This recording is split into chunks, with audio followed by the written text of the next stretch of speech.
Hello everyone and welcome. So I've been digging into my old setups, mostly setups that I've shared on Patreon and on YouTube, and I wanted to see if I would do it differently today. Mainly getting rid of for loops and unnecessary operations. So in this first file, I start from a sphere and I get this sort of animation. This was part of a Patreon tutorial about a year ago. So basically I will go through the file and show you what I would change in here. So first of all, um, I transform the sphere to have this sort of shape, and the first operation I'm doing in this for loop is to extract a group, these horizontal lines. And the way I'm doing that is iterating over each ID that I set in here, so I can show you that ID. So I divide these into sections, and I iterate over them. And what I do is to do a group by range and select one of every other vertex. But as you can see, when I promote it to wedges, it also selects this part because this one in here, it collapses to a single point, so it messes up our selection. And then I just do a very cheap max edge length in here to subtract or to intersect with the existing group. And that works, but we have to do this in a loop, which is not ideal. Loops are complicated. You have to think twice before you drop a loop. There are situations you really need it, like feedback loops and whatnot, or to divide the operations into chunks, like doing a polyreduce, a multi-threaded polyreduce, for example. But most of the times we can avoid them. So in order to select this group, that's, by the way, I need to create the rig. So when I come in here and do the rig, as you can see, I need to divide these into sections. And these files will be available on Patreon, by the way. But how did I overcome the loop? So what I'm doing in here is selecting all the vertices that don't that have a neighbor count less than 5. So in here we have 5. So I just want to select all the vertices, but these ones at the extremities. Then I do the final selection, so 1 out of 2, by finding the current vertex number in that group we just selected. And if we found if we found a vertex in that group and is every other one, we can we can append it to the group. And finally, we just need to promote it to edges. And there you go. You have the group clean that we can later use to do the rigging. So that was easy, right? Now, what's next? In this next example, I have this geometry, geometry prepared for rigging. And in order to use the rig doctor, we need to have individual pieces, but also these middle sections connected to the fused with these horizontal sections. So for that, in a loop again, I iterate over them. I fuse the points, as you can see. So as you can see, I fuse the points and then I polypet. And this is a necessary operation to have a proper rig doctor. And again, I did it with a for loop. But there's an easier way. Since we have a class attribute, or in this case, I call it prim_id, we can just promote it to a point attribute and call it point_id, and then we fuse and match the attribute point_id. This way, we don't fuse points between each ID. And then we polypet, and as you can see, the rig doctor will not complain. If we don't fuse by ID, as you can see, this will not work because he couldn't rebuild the hierarchy. So that was also very easy. And the last step, which is a bit more complicated, is when we do the capture by proximity. So we have the rig, we have the geometry to capture. And since we are doing a capture by proximity, if we don't do it in a loop, so isolating each piece and the same in here and doing the proximity, this won't really work. I can actually show you. So if I duplicate this capture and connect in here and connect this to the rig, and I do this, and then I append it to here, if I do the bone deform, as you can see, it will not separate the parts and it will be a mess. But when we do it in a loop, so let me show you, as you can see, this will work. But how can we avoid the loop? So that's what I did in here. But we need to, as you can see, let me show you first. As you can see, I have this working in here perfectly without a loop. But in order for that to work, we need to move the geometry. We need to separate the geometry and move it to a rest space. So as you can see in here, I have this rest space. And I have the same for the UVs. So they are separated enough that we can do the capture by proximity, and then we can swap it back to the rest position that I'm saving in here. And as you can see, this will work just fine because we capture in a rest position where there's enough space to do the capture by proximity. But how am I creating this geometry? So this is the UV geometry actually. So if we go above, where I have this geometry, I do a simple UV flatten, and I get this sort of UVs. Then I orient the UVs up with this HDA, and by the way, let me allow editing of contents. I shared this before, but in case you don't have it, you will have access on Patreon. So this is something I shared before, these UVs up, this just orients them up, and then I do a UV layout, and I lay them out this way by using a fixed size and just playing with the settings in here, with the scale. This way I can have enough space.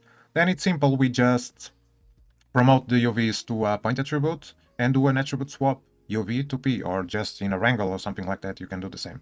And we do the same in here, UV to P, and as you can see, those UVs that we created above, they will propagate to the rig geometry, to the curves, because we constructed everything with the same geometry. And that's the beauty of proceduralism, because we can keep creating geometry and having the attributes transferred, and everything in the end works pretty well. So as you can see now, everything is working in here. So yeah, that was the first example, and then I wanted to show you an extreme case.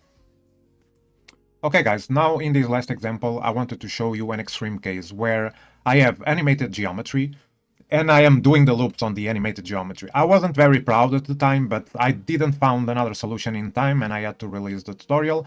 So let's have a look at what I would do today.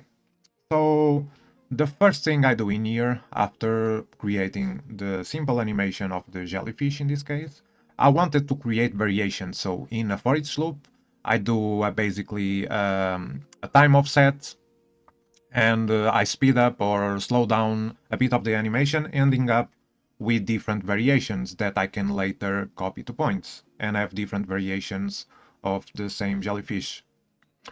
And how can we avoid doing this loop with animated geometry, which is a pain?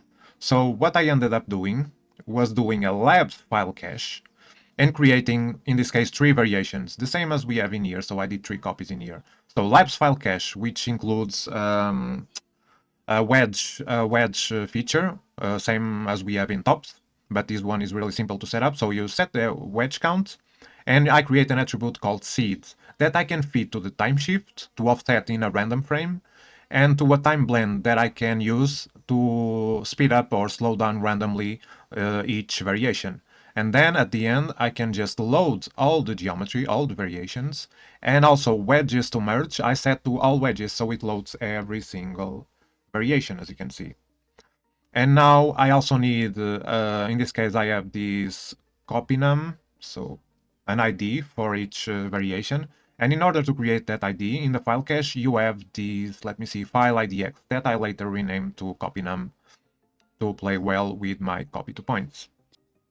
So if we go in here, as you can see, we have about 120 frames per second.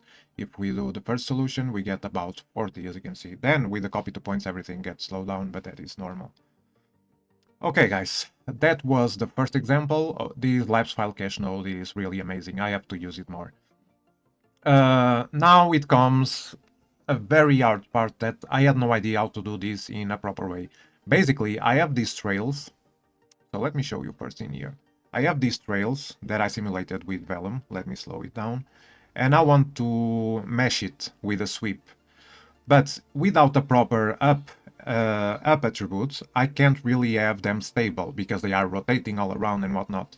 So what I need is an up attribute that points into the geometry. And how I did that previously was by creating a group expression and selecting the first point of each curve, then group expanding to flood fill the geometry and save a step attribute. Like the CGWiki video that I will link below that does this, so we can later fuse. So I can show you. You can fuse and set it to average and match attribute step, and this will create a curve in the middle that we can later use with an orient along curve to create the normals using these banking, how is it called? Banking curves. So if I don't do the, oops, if I don't do this, we get this sort of result, which will not be stable for our sweep. So we do this. And I do this in a loop, and we get all the variation. But this is animated loop, which I really don't like. So what I ended up doing was promoting. I have a prim ID, as you can see, on each variation, and I promote that to a point attribute called IDX. And then in here, I take the step attribute from this group expand.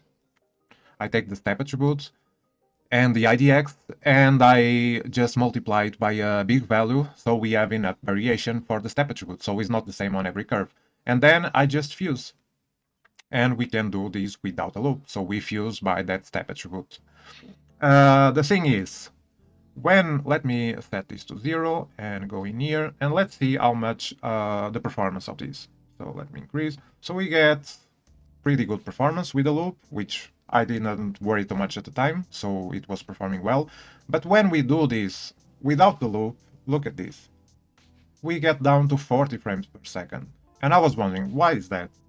So the reason is, if I enable the second option, we get about the same performance back, as you can see. And what's the difference? Both are using that match attribute, but this fuse, the one that performs well, is using a snap distance.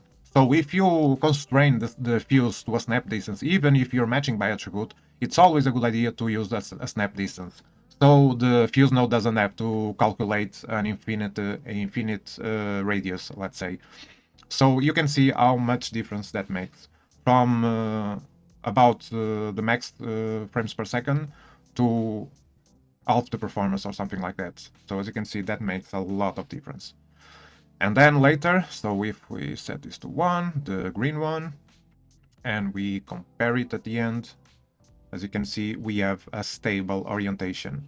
Ever wonder why your sweep geometry is rotating around normally? Well, that's because you don't have a stable up attribute and normal. So that's what I'm doing in here. Although I'm using also some roll to twist it a bit in the sweep. But anyways, that is basically it. So guys, I really hope you enjoyed this. It was something I wanted to share with you. Of course, with time we learn new things and we can improve, but hopefully this was helpful also to you, and I encourage you to go through your old files and try to improve them. Again, I really advise you to avoid for loops when you can, and do it in a more with SOPs or with VEX and try to optimize your setups. As always, you can grab the files on my Patreon. Please leave a comment below, because I don't ask for likes or subscriptions or anything like that, but I always like to hear your opinions in the comments. So if this was useful to you or you have something to add, please let me know in the comments. And as always, thank you for watching, and I guess I'll see you next time. Thank you.